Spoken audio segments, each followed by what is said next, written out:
ನಮಸ್ತೆ ಸ್ನೇಹಿತರೆ. ಶ್ರೀ ಗುರುಗೀತ ತೃತೀಯೋಧ್ಯಾಯಃ. ಅಥ ತೃತೀಯೋಧ್ಯಾಯಃ. ಅಥ ಕಾಮ್ಯಜಪಸ್ಥಾನಂ ಕಥಯಾಮಿ ವರಾನನೆ ಸಾಗರಾಂತೆ ಸರಿಸ್ತೀರೆ ತೀರ್ಥೆ ಹರಿ ಅರಾಲಯೇ ಶಕ್ತಿದೇವಾಲಯೇ ಗೋಷ್ಠೆ ಸರ್ವದೇವಾಲಯೇ ಶುಭೆ वटस्य धात्रमूले वामटे वृन्दावने तथा पवित्रे निर्मले देशे नित्यानुष्ठानतोऽपि निर्वेदनेन मौनेन जपमेतत् समारभेत् ध्याप्येन जयमाप्नोति जपसिद्धिं फलं तथा हीनं कर्म त्यजेत् सर्वं गृहीतस्थानमेव च श्मशाने बिल्वमूले वटमूलान्तिके तथा सिद्ध्यन्ति कानके मूले च्यूतवृक्षस्य सन्निधौ पीतासनं मोहने तु हस्यतिं चाभिचारिके नेयं शुक्लं च शान्त्यर्थं वश्ये रक्तं प्रकीर्तितं जपं हीनासनं कुर्वन् हीनकर्मफलप्रदं गुरुगीतां प्रयाणेव सङ्ग्रामे रिपुसङ्कटे जपं जयमवाप्नोति मरणे मुक्तिदायिक सर्वकर्माणि सिद्ध्यन्ति गुरुपुत्रेण संशयः गुरुमन्त्रो मुखे यस्य तस्य सिद्ध्यन्ति नान्यत दीक्षया सर्वकर्माणि सिद्ध्यन्ति गुरुपुत्रके भवमूलविनाशाय चाष्टपाशनिवृत्तये गुरुगीताम्बसि स्नानं तत्त्वज्ञः कुरुते सदा स एवं सद्गुरुः साक्षात् सदसद्ब्रह्मविद्तमः तस्य स्थानानि सर्वाणि पवित्राणि न संशयः सर्वशुद्धः पवित्रोऽसौ स्वभावाद्यत्र तिष्ठति तत्र देवागणाः सर्वे क्षेत्रपीठे चरन्ति च आसनास्था शयाना वा गच्छन्तस्तिष्ठतोऽपि वा अश्वरूढा गजारूढा सुषुप्तजाग्रतोऽपि वा शुचिभृता ज्ञानवन्तो गुरुगीतां जपन्ति ये तेषां दर्शनसंस्पर्शात् दिव्यज्ञानं प्रजायते समुद्रे वै यथा तोयं क्षीरे क्षीरं जले जलं भिन्ने कुम्भे यथाकाशं तथात्मा परमात्मनि तथैव ज्ञानवान् जीवः परमात्मनि सर्वदा ऐक्येन रमते ज्ञानी यत्र कुत्रादिवानिशम् एवं विदो महायुक्तः सर्वत्र वर्तते सदा तस्मात् सर्वप्रकारेण गुरुभक्तिं समाचरेत् गुरुसन्तोषणादेव मुक्तो भवति पार्वती अणिमादिषु भोक्तृत्वं कृपाया देवी जायते साम्येन रमते ज्ञानी दिवा वा यदि वा निशि एवं विदो महामौनी त्रैलोक्यसमतां व्रजेत् अत संसारिणः सर्वे गुरुगीतजपेन तु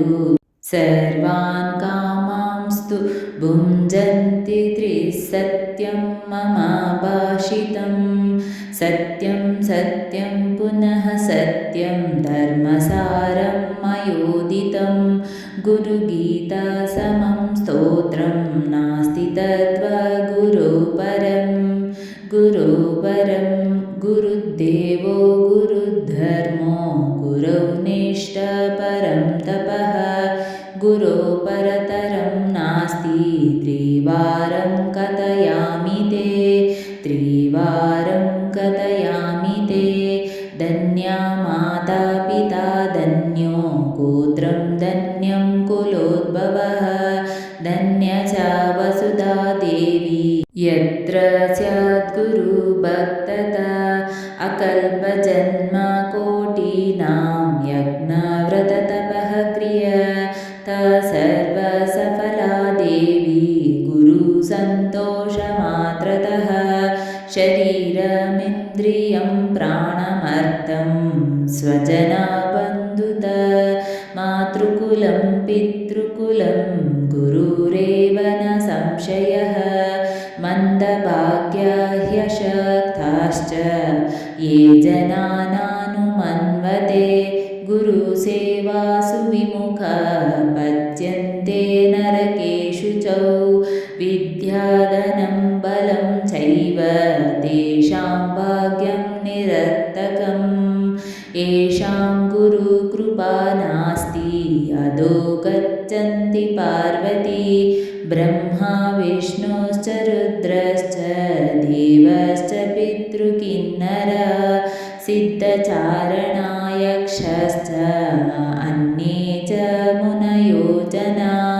गुरुभावः परं तीर्थमन्यतीर्थं निरर्थकं सर्वतीर्थमयं देवी श्रीगुरोश्चराणुभुजं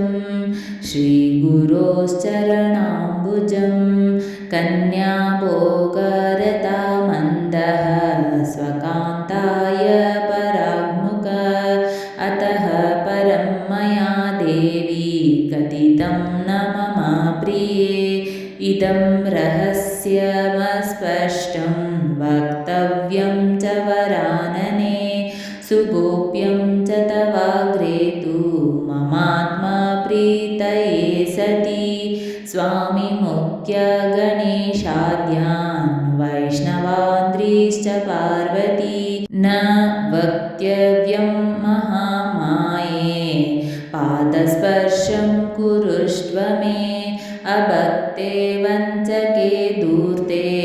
पाषण्डे नास्तिकादिषु मनस्सापि न वक्तव्य गुरुगीता कदाचन गुरवो बहवः सन्ति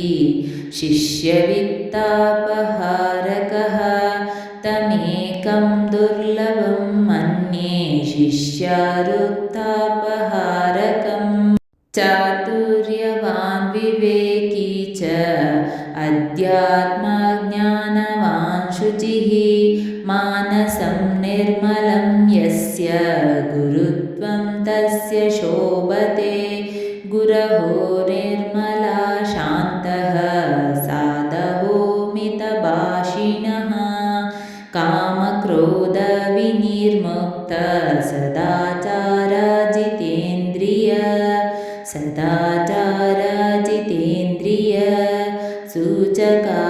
सूचकादिप्रभेदेन गुरहो बहुधा स्मृतः स्वयं सम्यक् परीक्ष्यात तत्त्वनिष्ठं भजेत् सुधीः वर्णजालमिदं तद्वद्भाव्यशास्त्रं तु लौकिकं यस्मिन् देवी समभ्यस्तं सद्गुरुः सूचकः स्मृतः वर्णाश्रमोचितां विद्यां धर्माधर्मविदायिनीं प्रवक्तारं गुरुं विद्धि वाचकं त्विति पार्वती पञ्चाक्षयार्ति मन्त्राणामुपदेशतु पार्वती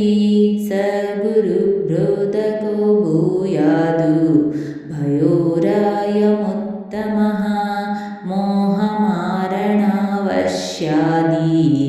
तुच्छमन्त्रोपदेशिनं निषिद्धगुरुरित्याहो पण्डितास्तत्त्वदर्शिनः अनित्यमिति निर्देश्य संसारं सङ्कटालयं वैराग्यपथदर्शी स गुरुविर्हितः गुरुविर्हितप्रिये तत्त्वमस्यादिवाक्यनामोपदेष्ट्वतु पार्वती कारणाख्यो गुरुप्रोक्तो भवरोगनिवारकः सर्वसन्देहसन्दोह निर्मूलनविचक्षणः जन्ममृत्युभयज्ञो स गुरुः परमो मतः बहुजन्मकृतात् पुण्यलभ्यते सौ महागुरुः लब्ध्यमुं न पुनर्याति शिष्यसंसारबन्धनम् एवं बहुविधा लोके गुरवः सन्ति पार्वती तेषु सर्वप्रयत्नेन सेव्यो हि परमो गुरुः निषिद्धगुरुशिष्यस्तु दुष्टसङ्कल्पदूषितः ब्रह्मप्रलयपर्यन्तं न पुनर्याति मद्यताम् एवं श्रुत्वा महादेवी महादेववतस्तथा अत्यन्तविह्वला मन्हा शङ्करं परिपृच्छति पार्वत्युवाच नमस्ते देवदेवात्र श्रोतव्यकिञ्चिदस्ति मे श्रुत्वा तद्वाक्यमधुना भृशं स्याद्विह्वलं मनः स्वयं मूढमृत्युभीतः सुकृताद्विरतिं गतः दैवान्निषिद्धगुरुघायदि तेषां तु गतिः श्रीमहादेव उवाच शृणु तत्त्वमिदं देवी यदा स्याद्विरतो नरः सदा सावधिकारीति प्रोच्यते श्रुतिमस्तकै अखण्डैकरसम्ब्रह्मा नित्यमुक्तं निरामयं स्वस्मिन् सन्दर्शितं येन स भवेदस्यं देशिकः जलानां सागरो राजा यथा भवति पार्वती गुरूणां तत्र सर्वेषां राजायं परमो गुरुः मोहादिरहितः शान्तो नित्यतृप्तो निराश्रयः तृणीकृतब्रह्मविष्णुवैभवः परमो गुरुः सर्वकालविदेशेषु स्वतन्त्रो निश्चलसुखी अखण्डैकरसास्वादृतृप्तो हि परमो गुरुः द्वैताद्वैतविनिवृत्त स्वानुभूतिप्रकाशवान् अज्ञानान्ततमश्चैत सर्वज्ञ परमो गुरुः यस्य दर्शनमात्रेण मनसा स्यात् प्रसन्नता स्वयंभूयाद्धृतिशान्तिः स भवेत् परमो गुरुः सिद्धिजालं समालोक्य योगिनां मन्त्रवादिनां तुच्छकारमनोवृत्तिः यस्यासौ परमो गुरुः स्वशरीरं शवं पश्यन् तथा स्वात्मानमद्वयं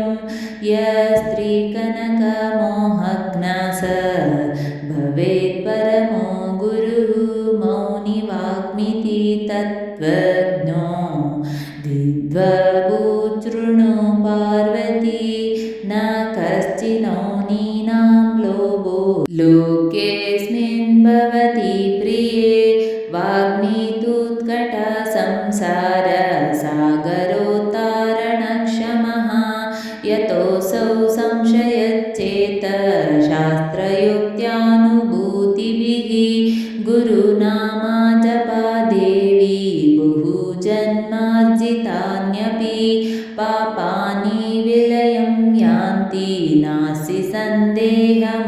किमपि श्रीगुरोत्सदृशं दैवं श्रीगुरो सदृशः पिता गुरुध्यानसमं कर्म नास्ति नास्ति महीतले कुलं धनं बलं शास्त्रं बान्धवास्तोदरा इमे मरणेनोपयुज्यते गुरुरेको हि तारकः कुलमेव पवित्रं स्यात् सत्यं स्वगुरुसेवया तृप्तस्युः सकला देव ब्रह्माद्या गुरुतर्पणात् गुरुरेको हि जानाति स्वरूपं देवमव्ययं तज्ज्ञानं यत्प्रसादेन नान्यथा शास्त्रकोटिभिः स्वरूपज्ञानशून्येन कृतमप्यकृतं भवेत् तपोजपादिकं देवी सकलं बालजल्पवत् शिवं केचिद्धिरं केचिद्विदं केचित्तु केचन शक्तिं दैवमिति ज्ञात्वा विवदन्ति ऋता नरः न जानन्ति परं तत्त्वं गुरुदीक्षापराङ्मुखा भ्रान्तः पशुसमायेते स्वपरिज्ञानवर्जिता तस्मात् कैवल्यसिद्ध्यर्थं गुरुमेव भजेत् प्रिये गुरुं विना न जानन्ति मूढस्तत्परमं पदं विद्यते हृदयग्रन्थिश्छिद्यन्ते सर्वसंशयः क्षीयन्ते सर्वकर्माणि गुरो करुणया शिवे कृताय गुरुभक्तेस्तु वेदशास्त्रानुसारतः मुच्यते पातकात् घोरात् गुरुभक्तो विशेषतः दुस्सङ्गं च परित्यज्य पापकर्म परित्यजेत् चित्तचिह्नमिदं यस्य तस्य दीक्षा विधीयते चित्तत्यागनियुक्तश्च क्रोधगर्वविवर्जितः द्वैतभावपरित्यागी तस्य दीक्षा विधीयते एतलक्षणायुक्तत्वं सर्वभूताहिते रतं निर्मलं जीवितं यस्य तस्य दीक्षा विधीयते क्रियया चान्वितं पूर्वं दीक्षाजालं निरूपितं मन्त्रदीक्षाभिदं साङ्गोपाङ्गं सर्वं शिवोदितं क्रियया स्याद्विरहितां गुरुसायुज्यदायिनीं गुरुदीक्षां विना को वौ गुरुत्वाचारपालकः शक्तो न चापि शक्तो वदैशिकाङ्घ्रिसमाश्रयेत् तस्य जन्मास्ति सफलं भोगमोक्षफलप्रदम् अत्यन्तचित्तपक्वस्य श्रद्धाभक्तियुतस्य च प्रवक्तव्यमिदं देवी ममात्मा प्रीतये सदा रहस्यं सर्वशास्त्रेषु गीतशास्त्रमिदं शिवे सम्यक्तरीक्ष्य वक्तव्यं साधकस्य महात्मनः सत्कर्म परिपाकाश्च चित्तशुद्धिश्च धीमतः साधकस्यैव वक्तव्य गुरुगीतप्रयत्नतः नास्तिकाय कृतज्ञाय दाम्भिकाय शठाय च अभक्ताय विभक्ताय न वाच्येयं कदाचन स्त्रीलोलुपाय मूर्खाय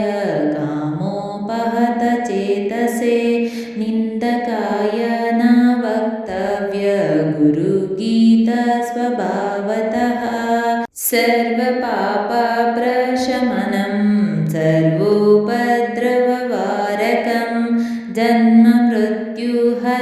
देवी गीताशास्त्रमिदं शिवे गीताशास्त्रमिदं शिवे श्रुतिसारमिदं देवी सर्वमुक्तं समासतः नान्यथा सद्गति पुंसां विना गुरुपदं शिवे बहुजन्म कृतात् पापादयमर्तो न रोचते जन्मबन्धनिवृत्त्यर्थं गुरुमेव भजेस्तदा अहमेव जगत्सर्वमहमेव परं पदम् एतज्ज्ञानं यतो भूयातं गुरुं प्रणमाम्यहम् हलं विकलैरहमेव केवलं मयि स्थितं विश्वमिदं चराचरम् इदं रहस्यं मम येन दर्शितं स वन्दनीयो गुरुरेव केवलं यस्यान्तं नादिमध्यं न हि करचरणं नाम गोत्रं न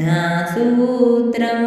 नो जाति नैव वर्णो न भवति पुरुषो नो न पुंसो न च स्त्री नाकारं नो विकारं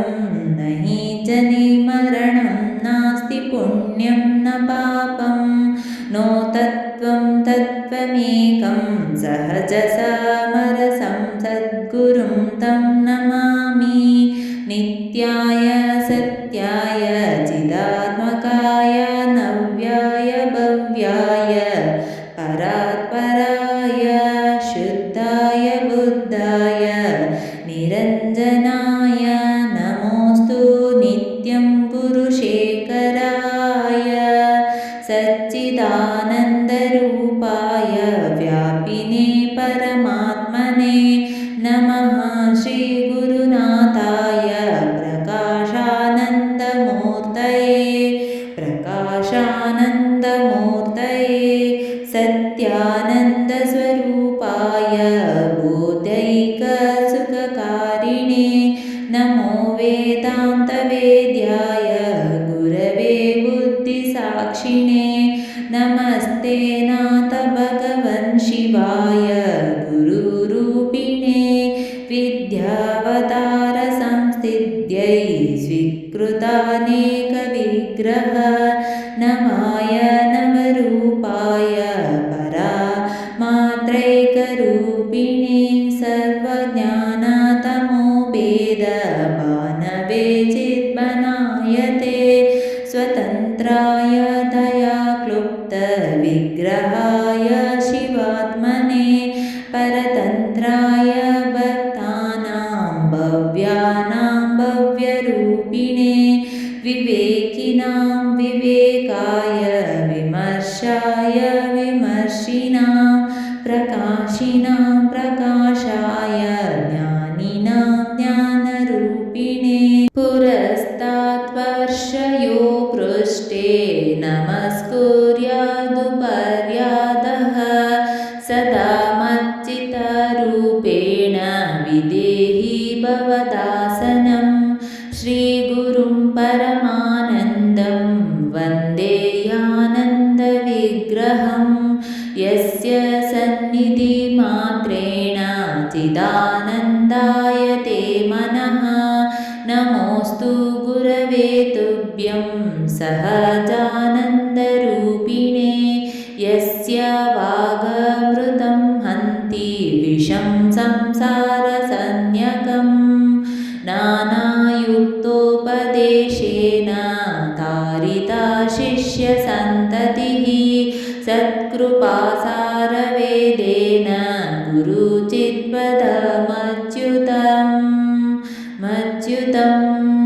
पाठभेदः अच्युताय नमस्तुभ्यं गुरवे परमात्मने स्वरामोक्तपदे विष्णूनां दत्तं येनाच्युतं पदम् अच्युताय नमस्तुभ्यं गुरवे परमात्मने सर्वतन्त्रस्वतन्त्राय चिद्वानन्दमूर्तये नमोऽच्युताय गुरवे ज्ञानध्वान्तैकभानवे शिष्यसन्मार्गपटवे कृपापीयूषसिन्धवे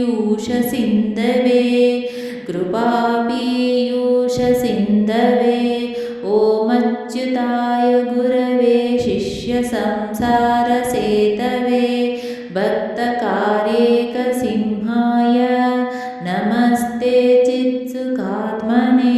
गुरुनामसमं दैवं नापिता न च बान्धवा गुरुनामसमस्वामी नेदृशं परमं पदम् एकाक्षरप्रदातारं यो गुरुं नैव मन्यते श्वानयोनिशतं गत्वा चाण्डालेष्वपि जायते गुरुत्यागात् भवेत् मृत्यु मन्त्रत्यागात् दरिद्रता गुरुमन्त्रपरित्यागी रौरवं नरकं व्रजेत् शिवक्रोधात् गुरुस्तात गुरुक्रोधात् जीवो नहि तस्मात् सर्वप्रयत्नेन गुरोराज्ञां न लङ्घयेत् संसारसागरसमुद्धरणैकमन्त्रं ब्रह्मादिदेवमुनिपूजितसिद्धमन्त्रं दारिद्र्यदुःखभवरोगविनाशमन्त्रं वन्दे महाभयहरं गुरुराजमन्त्रं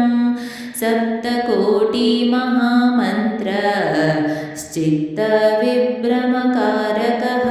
एक एव महामन्त्रो गुरुरित्यक्षरद्वयम् एवमुक्त्वा महादेव पार्वतीं पुनरब्रवीत् इदमेव परं तत्त्वं शृणु देवी सुखवहम् गुरुतत्त्वमिदं देवी सर्वमुक्तं समासतः रहस्यमिदमव्यक्तं न वदेस्य तस्य कस्यचित् न मृषस्यादियं देवी मुदुक्ति सत्यरूपिणी गुरुगीता समं स्तोत्रं नास्ति नास्ति महीतले नास्ति नास्ति महीतले गुरुगीतामिमां देवी भवदुःखविनाशिनीं गुरुदीक्षाविहीनस्य पुरतो न पठेत् क्वचित् पुरतो न पठेत् क्वचित् रहस्यमत्यन्तरहस्यमे तन्न पापी न लभ्यमिदं महेश्वरी अनेकजन्मार्जितपुण्यपाकात् गुरोस्तु तत्त्वं लभेत् मनुष्यः यस्य प्रसादादहमेव सर्वं मय्येव सर्वं परिकल्पितं च इदं विजानामि सदात्मरूपं तस्याङ्घ्रिपद्मं प्रणतोऽस्मि नित्यम् अज्ञानतिमिरान्धस्य विषयाक्रान्तचेतसः ज्ञानप्रभाप्रदानेन प्रसादं कुरु मे प्रभो प्रसादं कुरु मे प्रभो इति श्रीस्कन्दपुराणे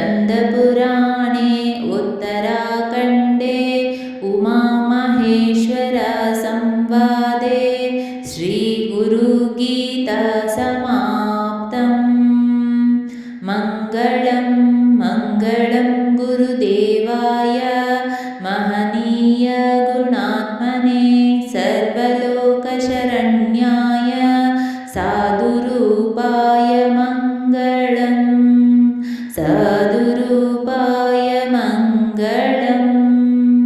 ಸ್ನೇಹಿತರೆ, ಈ ವಿಡಿಯೋ ಇಷ್ಟವಾದಲ್ಲಿ ಲೈಕ್, ಶೇರ್ ಅಂಡ್ ಕಾಮೆಂಟ್ ಮಾಡಿ. ಮುಂದಿನ ವಿಡಿಯೋಸ್ಗಳಿಗಾಗಿ ಚಾನಲ್ ಅನ್ನು ಸಬ್ಸ್ಕ್ರೈಬ್ ಮಾಡಿ. ಧನ್ಯವಾದಗಳು.